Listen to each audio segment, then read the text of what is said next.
मुफ्ती तुफैल रजा फैजी साहब ने जो खूबियाँ बयान किए, हमें तो ये खूबी अपने अंदर नज़र नहीं आ रहा है, क्योंकि हमारे हजरत ये खूबियाँ बयान करके मेरे दिमाग को और ताज़ा कर दिया। सुभान अल्लाह, सुभान अल्लाह। जो भी और कमी है इंशाअल्लाह वो भी दूर हो जाए। सबसे पहली बात कि हम लोग कोई भी इबादत करें, इबादत अल्लाह की इबादत समझ के करें। जिस तरह से एग्जाम्पल के तौर पर मैं आपको बता दूं, जैसे मिसाल आप उर्दू में बोलते हैं मिसाल के तौर पर, आप अब नमाज पढ़ने जाते हैं तो नमाज पढ़ने से पहले आप गुस्ल बनाते हैं।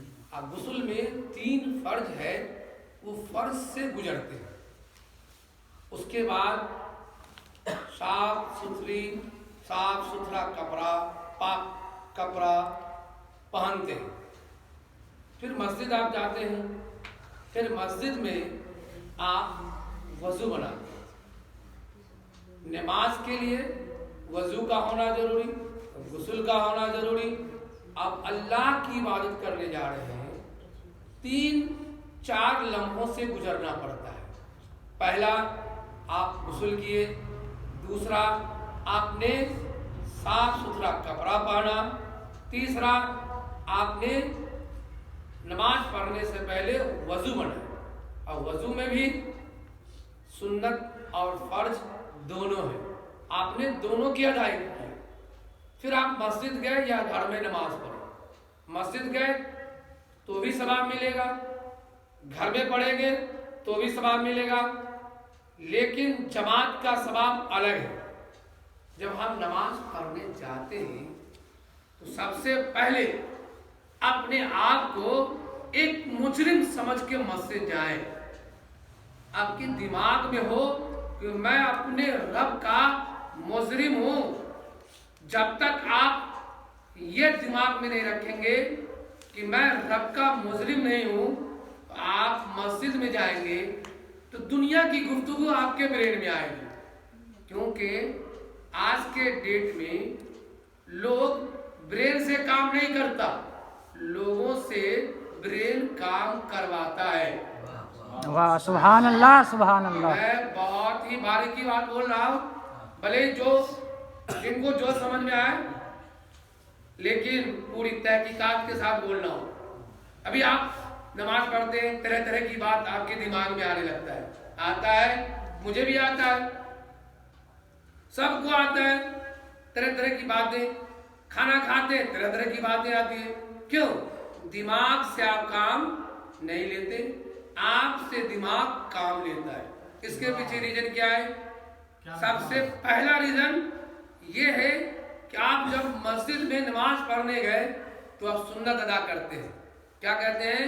अल्लाहू अकबर। दोनों हाथ को आपने उठाया कि अल्लाह मैं मुजरिम हूँ, तेरे सामने हाथ उठा लिया। मेरी जितनी गुनाह है अल्लाह तू मेरे गुनाहों को माफ फरमा। सुभान अल्लाह, सुभान अल्लाह, सुभान अल्लाह। उठता है मुजरिम। जिस तरह से आप देखिएगा कोर्ट में जजों के पास मुजरिम का नाम लेता है तो हाथ उठाता है। इसका मतलब पहला आपका होता, आपने हाथ उठाया, क्या कहा? अल्लाहू अकबर। आपने हाथ उठा के कहा अल्लाह मेरी गुनाह को तू बख्श दे। अब मैं मुजरिम मुजरिम बन के तेरे पास आया हूँ, तेरे दरबार में झुक रहा हूँ, तेरे सामने हाथ उठाया हूँ। हाथ उठाने का असली मकसद यही है कि अल्लाह मैंने मुजरिम हूँ, मेरी गुनाह को तू बख्श दे। दूसरा बात, जब आप सना पढ़ते हैं, दूसरी बात में क्या है? आप सना पढ़ते हैं। क्या सना पढ़ते हैं? क्या पढ़ते हैं? सना के बाद आप अल्हम्दुलिल्लाह पढ़ते हैं। क्या पढ़ते हैं? अल्हम्दुलिल्लाह रब्बिल आलमीन। सब तारीफ अल्लाह के लिए जो तमाम जहान वालों का पालने वाला है। अल्लाह कहता है जब तुम अल्हम्दुलिल्लाह कह दिया तो जा, मैं तेरी गुनाह को बख्श दिया। सुभान अल्लाह, सुभान अल्लाह, सुभान अल्लाह। दिल से अल्हम्दुलिल्लाह पढ़ता है तो अल्लाह उसे बख्श देता है। तो फिर उसके बाद आप फिर पढ़ते हैं मालिक यौमिद्दीन, क़यामत के दिन का मालिक है, क़यामत के दिन का मालिक है। फिर पढ़ते हैं इय्याका नअबुदु व इय्याका नस्तईन, हम तेरे इबादत करते हैं और तुझी से मदद चाहते हैं। इहदिनस सिरातल मुस्तकीम, हमें सीधी रास्ता चला। उसके बाद फिर हम क्या पढ़ते हैं, सिरातल लज़ीना अनअमत अलैहिम गैरिल मग़दूबि अलैहिम वलद्दाल्लीन, उन लोगों का रास्ता जिन पर तूने एहसान किया, न कि उनका रास्ता जिन पर तू गजब हुआ और न बाकी हुओं का।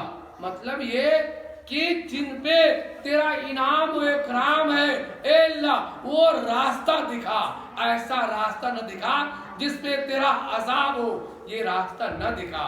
मतलब ये हुआ कि जब हम ये काम करेंगे तो मेरा दिल साफ रहेगा, मेरा दिल साफ होना चाहिए। अगर आपका दिल साफ नहीं है तो याद रख लेना, आपकी एक नमाज कबूल नहीं होगी। जब तक आप दिल साफ करके नमाज नहीं पढ़ेंगे तो आपका दिल, सुभान अल्लाह, सुभान अल्लाह, जब तक दिल साफ नहीं होगा, अपने सगे भाई से सलाम व कलाम नहीं है, अपने पड़ोसियों से मोहब्बत नहीं है, अपने रिश्तेदार से मोहब्बत नहीं है, आप जा रहे हैं नमाज पढ़ने, आप मुजरिम अभी हैं, आपकी नमाज नहीं होगी। जब तक आप अपने दिल को साफ न करके नमाज पढ़ने जाएंगे, जब तक आपका दिल साफ होगा तब तक आप कब्रिस्तान चले जाएंगे, क्योंकि आप इस तरह का माहौल है ही नहीं। किसी भी इस्लामी ममालिक में इस तरह का माहौल नहीं है, लेकिन जिस इस्लामी ममालिक में इस तरह का माहौल है, वहाँ दिखा जाता है कि लोग वाकई दिल साफ करके नमाज पढ़ते हैं, क्योंकि नमाज से हर बुराई दूर हो जाती है।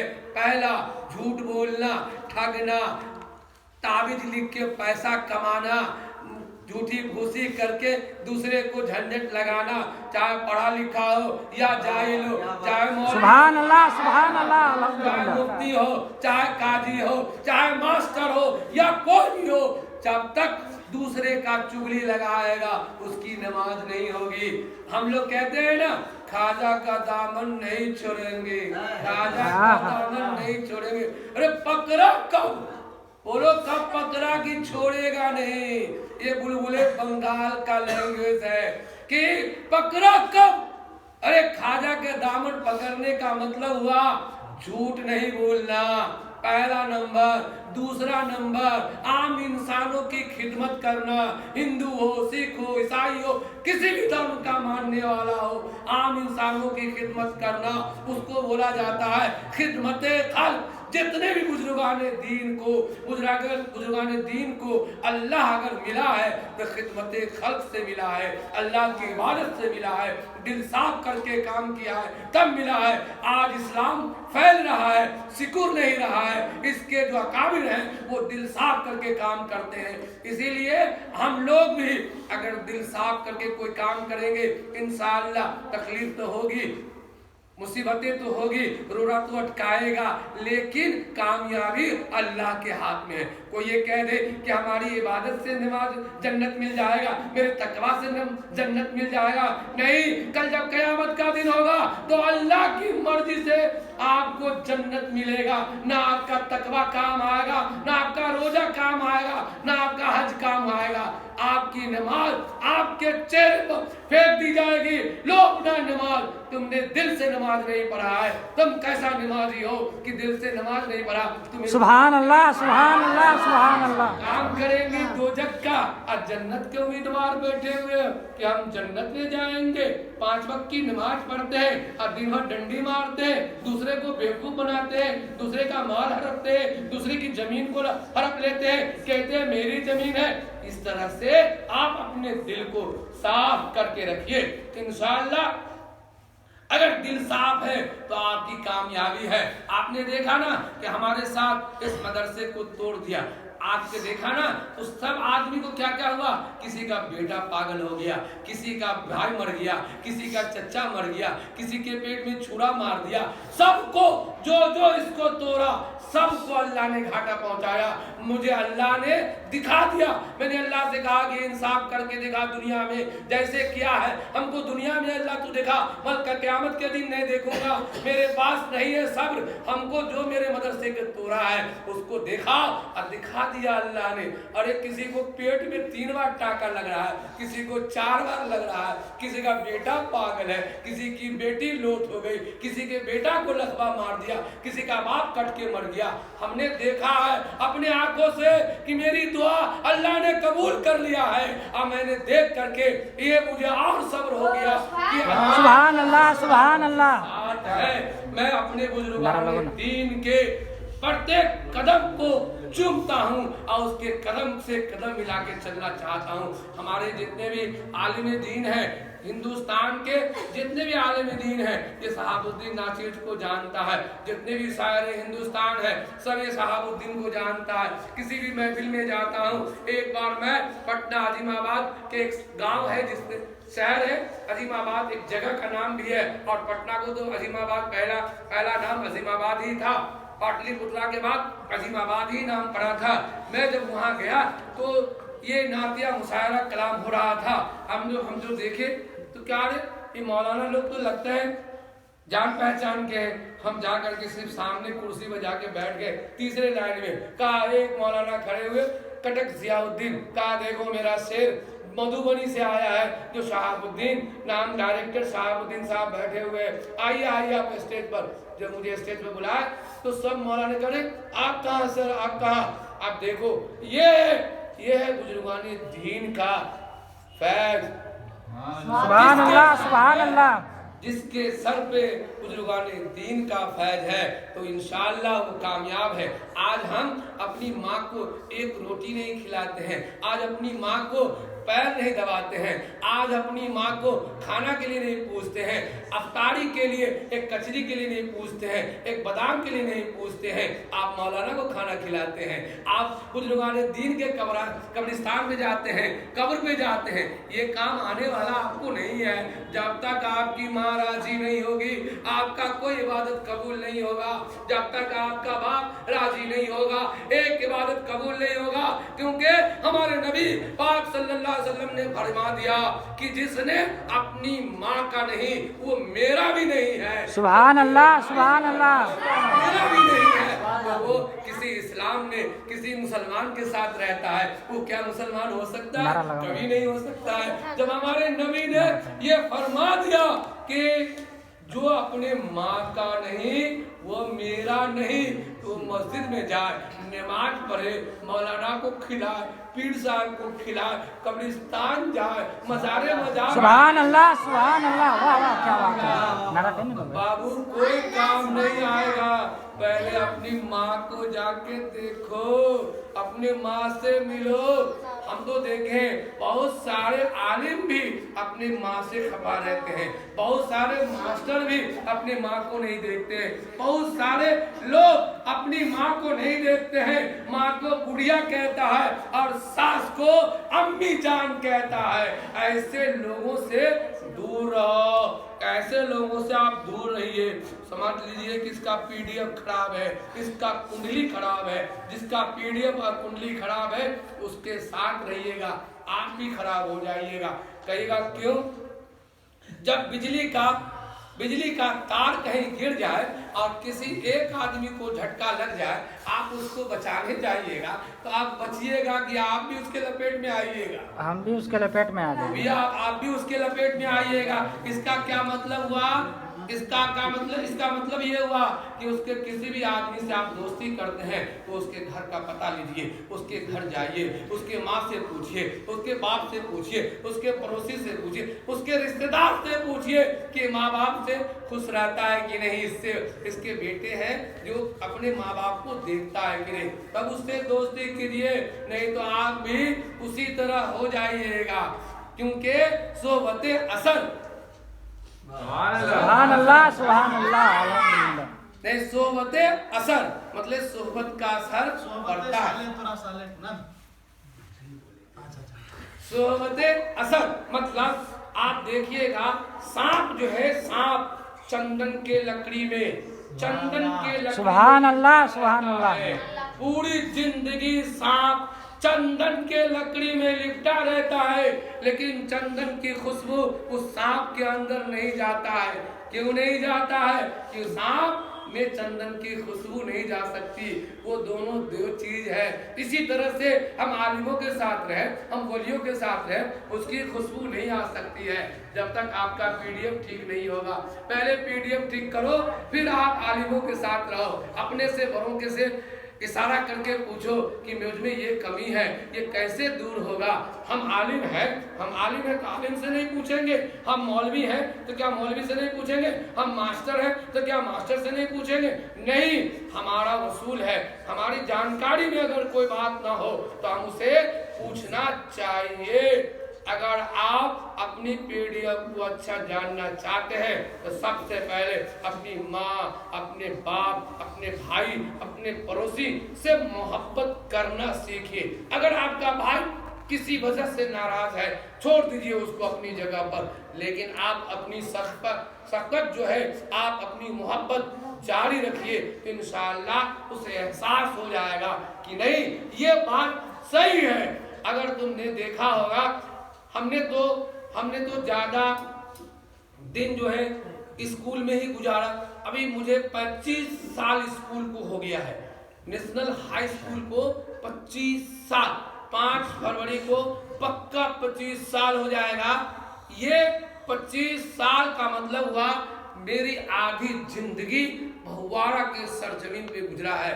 लगभग बहुत सारे ऐसे स्टूडेंट हैं कि जिसको मैंने फ्री पढ़ाया है, 1 रुपया नहीं लिया। अल्हम्दुलिल्लाह। किसी ने कहा पैसा नहीं है, कहा जाओ पैसा नहीं है, यहाँ दरबार खाजा का गुलाम हूँ, कोई टेंशन नहीं है, वाह वाह सुभान अल्लाह सुभान अल्लाह। लोगों ने कहा कि मुझे फीस नहीं है, आ जाइए मैं फीस देता हूँ। मुझे तो एक ऐसा तहरीक चलाया था 2019 में, एक ऐसा तहरीक चलाया था, लेकिन 2020 में अगर लॉकडाउन नहीं लगता तो कसम खुदा की 500 स्टूडेंट को फ्री पढ़ाया जाता। लेकिन ऐसा लॉकडाउन लगा, जितना मिशन था सब फेल कर गया।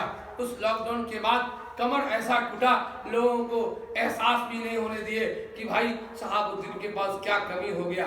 लेकिन अल्लाह ने धीरे धीरे धीरे धीरे धीरे धीरे ऐसा फिर बना दिया अल्हम्दुलिल्लाह कि अब जो चाहे वो हो सकता है। अल्लाह ने इतनी इनायत कर दिया, टेंशन नाम का चीज ही नहीं है। किसी को एक परिवार होता है, 5 आदमी का परिवार होता है, तो कितना टेंशन होता है। दाल नहीं है, सब्जी नहीं है, भुजिया कैसे बनेगा, नमक कहाँ है, तेल कहाँ है, मसाला कहाँ है, गरम मसाला कहाँ है। एक मुर्गा आप बनाते हैं, कितना टेंशन मोल लेते हैं। आप सोच लीजिए 85 बच्चे का खाना बनता है, नो टेंशन। मेरे पास कोई सुभान अल्लाह सुभान अल्लाह। 85 बच्चे खाना खाते हैं, अल्हम्दुलिल्लाह, कोई टेंशन नहीं। 3 उस्ताद यहाँ काम करते हैं, 23 उस्ताद नेशनल हाई स्कूल में काम करते हैं, 12 उस्ताद सुभान अल्लाह सुभान अल्लाह एकेडमी खर्रा में काम करते हैं, और 4 उस्ताद आपको एक जगह कोचिंग एस्टेब्लिश किया हूँ, वहाँ काम करता है। उसके बाद यही नहीं, 6 स्टाफ 11-12 को पढ़ाने, साइंस के आते हैं पढ़ाने के लिए, जो पटना से दिल्ली, पटना से दरभंगा से मुजफ्फरपुर से आते हैं पढ़ाने के लिए, और 97 किलोमीटर दूर से टीचर लोग आते हैं पढ़ाने के लिए।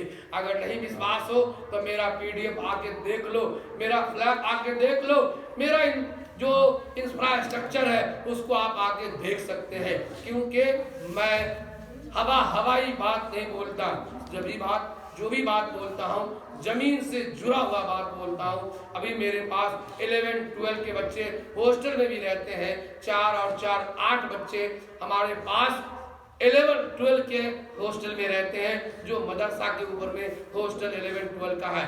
अब हम करने जा रहे हैं 2023 में सभी 11-12 के बच्चे के लिए स्पेशल रूम लेने जा रहे हैं, और स्पेशल उसका सब कुछ खान पीन रहना सहना एकदम दिल्ली कोटा के तरह करने जा रहे हैं।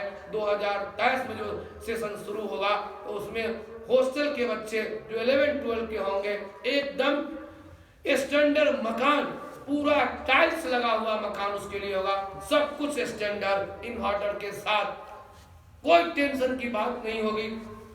ये सुभान अल्लाह, सुभान अल्लाह। एक भी ऐसा कोचिंग नहीं है जिसमें इस तरह की पढ़ाई होती है। अभी 11th में कई सिलेबस नहीं खत्म हुआ, मेरे यहाँ आके देख लीजिए 11th का सिलेबस खत्म हो गया, रिवाइज भी हो रहा है, फिजिक्स भी रिवाइज हो रहा है, मैथ का भी सिलेबस खत्म हो गया, लगभग आपको केमिस्ट्री का भी खत्म हो गया, केमिस्ट्री में एक लेसन बाकी था वो भी खत्म हो गया, बायोलॉजी का सिलेबस खत्म करके हमारे सर 15 दिन पहले ही 12 का सिलेबस खत्म करके गए हैं। और यही नहीं, हमारे जो फिजिक्स के 2 टीचर हैं, जो 12 का फिजिक्स भी पढ़ाई शुरू है और 11th का भी फिजिक्स पढ़ाई शुरू है। 11th वाले बच्चे को मैं 12 का भी फिजिक्स पढ़ाना शुरू कर दिया हूँ, क्योंकि यही बच्चा 2024 में स्टैंडर्ड निकलेगा, यही नीट क्वालिफाइड करेगा। आने वाला कल मैं सिर्फ मैट्रिक का बच्चा दे रहा था, अब हम डॉक्टर और इंजीनियर यहीं से देंगे, कहीं जाने की जरूरत नहीं है। ढूंढो तो 1000 मिलते हैं, लेकिन अगर नहीं ढूंढोगे तो नहीं मिलेगा। एग्जाम्पल के तौर पर एक बात बता दूं, एक लावारिस लाश 4 आदमी को ढूंढ लेता है। कहीं पे अगर लावारिस लाश रहता है तो सरकार अपने कब्जे में ले लेती है, और उसके बाद क्या करता है, हिंदू होता है तो हिंदू की कमेटी को दे देता है, मुसलमान होता है तो मुसलमान की कमेटी को दे देता है, और 4 आदमी कंधा लेकर के कब्रिस्तान जाता है। तो एक लावारिस लाश 4 आदमी ढूंढ लेता है, तो शहाबुद्दीन तो जिंदा जावेद है, कितना 1000 को ढूंढ। सुभान अल्लाह, सुभान अल्लाह, क्या बात, सुभान अल्लाह, क्या बात। एक मिसाल और, मैंने एक मिसाल और देता हूँ। मौलाना ने बहुत सारा अच्छा मिसाल दिया, लेकिन मेरे मिसाल के मुताबिक आप देखोगे, चील जब नीचे आता है, चील बहुत ऊंचाई पे रहता है, चील पहाड़ पे रहता है, इतनी ऊंचाई पे रहता है जहाँ ऑक्सीजन बहुत कम मिलता है, उतनी ऊंचाई पे रहता है। चील जब नीचे आता है तो कौवा जो है उसके सर पे बैठ के, पीठ पर बैठ के चोंच मारता रहता है। कभी चील कौवा से बदला नहीं लेता है, क्या करता है पता है, चील इतनी ऊंचाई पे उड़ान भर देता है, ऊपर की ओर चील उड़ान भर देता है कि कौवा को सांस लेना बंद हो जाता है, कौवा डर से नीचे गिर जाता है कि मैं मर नहीं जाऊं। शहाबुद्दीन चील की तरह उड़ान भरने वाला है। सुभान अल्लाह, सुभान अल्लाह, क्या बात है। उन लोगों की दुआ अगर मेरे साथ रहा तो इंशाअल्लाह तुम लोगों को इससे अच्छा इंतजाम करके दूंगा। सुभान अल्लाह, सुभान अल्लाह, सुभान अल्लाह करके अल्लाह इंतजाम करेगा, मेरे द्वारा करेगा। देखो ना कितना मदरसा बहुआरा में खुला, चंदा पे चंदा, चंदा पे चंदा, टेबल वाह वाह, क्या बात है सर, सुभान अल्लाह। टेम्पू लेके घूम रहा, गाँव घूम रहा, कहाँ शहाबुद्दीन का एगो मुहस्सिल लिखा दो, कोई चंदा कहीं किया है, लेकिन चंदे की जरूरत है। अकेले शहाबुद्दीन जन्नत में नहीं रहेगा, पूरे मोहल्ला के साथ रहना। सुभान अल्लाह, सुभान अल्लाह। मोहल्ला के साथ रहना चाहता है, क्योंकि जिस तरह से यहाँ मोहल्ला में हम लोग साथ हैं, वहाँ शहाबुद्दीन के साथ, मेरे साथ सब लोग जन्नत में रहेगा। हमको जन्नत नहीं चाहिए, ये भी सुन लो, हम जन्नत के ख्वाहिश से मदरसा नहीं चलाते, और हम जन्नत के लिए नमाज पढ़ते हैं, और हम दोजख के डर से नमाज पढ़ते हैं, और न कब्र के अजाब के डर से नमाज पढ़ते हैं। हम अल्लाह की रजा के लिए। वाह सुभान अल्लाह, सुभान अल्लाह, सुभान अल्लाह। क्या बात है सर, क्या बहुत खूब। अल्लाह अकबर। अल्लाह के या रसूल के लिए करते हैं। आप कोई कहेगा देखो माइक पर बहुत भाषण दे रहा है, लगता हो अल्हम्दुलिल्लाह, लेकिन सोच तो अपनी अपनी है। अपने सोच को सही रखो, इंशाअल्लाह तुम भी कामयाब हो जाओगे, हम भी कामयाब हो जाएंगे। हमारे जितने भी तालिबे इल्म यहाँ पढ़ रहे हैं, अल्लाह सबों को इल्म की दौलत से माला माल कर दे। जो आलिम बनना चाहता है आलिम बन जाए, जो डॉक्टर बनना चाहता है डॉक्टर बन जाए, सुभान अल्लाह, सुभान अल्लाह। इंजीनियर बन जाए।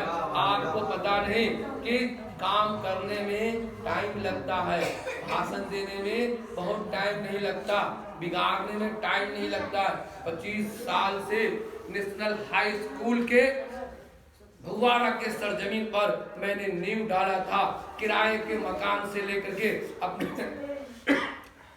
अपने बहनों के मकान को भी मकान बनाया, लेकिन उन्होंने भी कहा खाली करो। जब अपने जमीन को बना लिया, सबकी जुबान बंद हो गई। इसी तरह से धीरे धीरे धीरे धीरे सब कामयाबी की तरफ जाएगा। और जब कामयाबी अल्लाह के हाथ में है, किसी इंसान के हाथ में कामयाबी नहीं है। तवक्कल तो अल्लाह, जिसने तवक्कल तो अल्लाह किया, अल्लाह पे भरोसा रखा, अल्लाह पर यकीन किया, अल्लाह जरूर उसके मकसद को, जायज कामों को जरूर पूरा करेगा। और अल्लाह हमेशा सब्र वालों के साथ है। इसी बातों के साथ मैं अपनी बात समाप्त यही करता हूँ। अगर कोई गलती हो गई हो, क्योंकि कुरान की आयत पर आओ, मखरज अगर छूट गया हो, आलिम तो नहीं है लेकिन मखरज सही पढ़ा था, लेकिन अगर कहीं कोई गलती हो गई हो, क्योंकि कुरान पढ़ने का अंदाज तो कारी के पास है, हाफिजों के पास है, हाफिज के पास भी बहुत कम है, कारी के पास है। हाफिजों कारी होंगे और मौलवी भी होंगे, उसके पास कुरान पढ़ने का अंदाज होता है। जैसे इस बात को हमेशा ध्यान रखिए, जब हम कुरान पढ़ते हो तो जरूर अल्लाह से माफी मांग ले, तौबा इस्तग़फ़ार पढ़ ले, या फिर तकरीर करते हो तो तौबा इस्तग़फ़ार पढ़ ले। अस्तग़फ़िरुल्लाह है, सवारी पढ़ो,